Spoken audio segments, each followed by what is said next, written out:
তারিখে আমার মঠ অঞ্চলে দায়িত্বরত নিরাপত্তা কর্মী জানায় যে একটি সিংহ তার শেড থেকে বের হয়ে গেছে।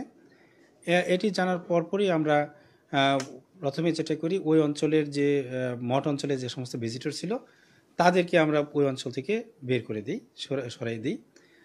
ধরানোর পরে আমরা আমাদের নিরাপত্তা কর্মী সহ ওই অঞ্চলটাকে ঘিরে রাখি।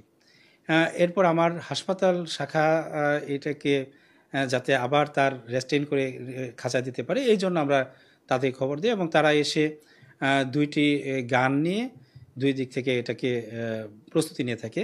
কিন্তু সিংহটি এমন একটি অবস্থানে ছিল যে আসলে গান তখন শ্যুট করার মতো পরিস্থিতি ছিল না।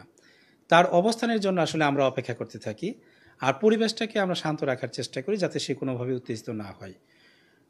পরবর্তীতে যখন সে তার অবস্থানটাকে একটু পাল্টায় এবং এটাকে শ্যুট করার মতো একটা অবস্থায় আসে, তখন তাকে শ্যুট করা হয় এবং অ্যানেস্থেসিয়া করে তাকে ধরে আবার তার খাঁচায় দেওয়া হয় 7টা 20 মিনিটে। 7টা 20 মিনিটে আমরা এটা তদন্তের জন্য ইতিমধ্যেই একটি তদন্ত কমিটি হয়েছে, আমার অধিদপ্তর করেছে, আমাদের পরিচালক প্রশাসনকে প্রধান করে এক তদন্ত কমিটি হয়েছে।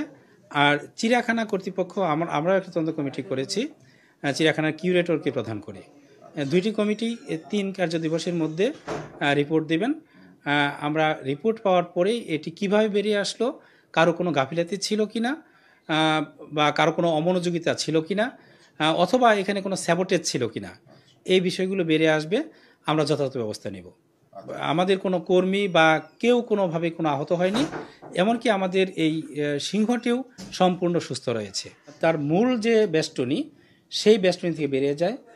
এরপরে সিংহের জন্য কিন্তু ওই অংশে, যে অংশে আমাদের খাবার দেওয়া হয় বা গেট আছে, ওই অংশে আরেকটা বেষ্টনী আছে। এটা আসলে দর্শনার্থীদের জন্য বেষ্টনী, কিন্তু আমরা ওখানে দর্শনার্থীকে এখন অ্যালাউ করি না।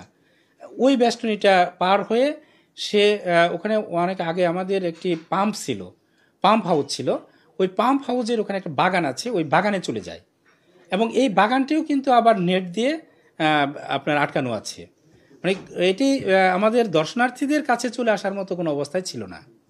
এখানে কারো গাফিলাতি অথবা কোনো স্যাবোটেজ ইত্যাদির বিষয় আসে, আমরা অবশ্যই সেই বিষয়টিতে আইনানুগ ব্যবস্থা নিব। ঘটনাটি ঘটার ঠিক 5 থেকে 7 মিনিটের মধ্যেই আমার কাছে প্রথম ফোন আসে। প্রথমত আমার কোনো মানুষ যেন কোনোভাবে আহত না হতে পারে বা কোনো আক্রান্ত না হতে পারে, এই জন্য মূল কনসেন্ট্রেশন ছিল আমার দর্শনার্থীদেরকে আগে সেখান থেকে সরানো। এটা ছিল আমার প্রথম কনসেন্ট্রেশন।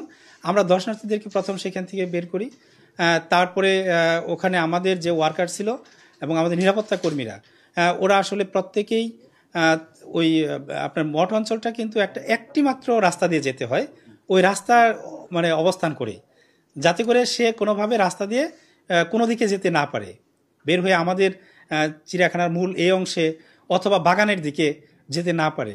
আমরা এভাবে তাকে বেষ্টনী করে রাখি।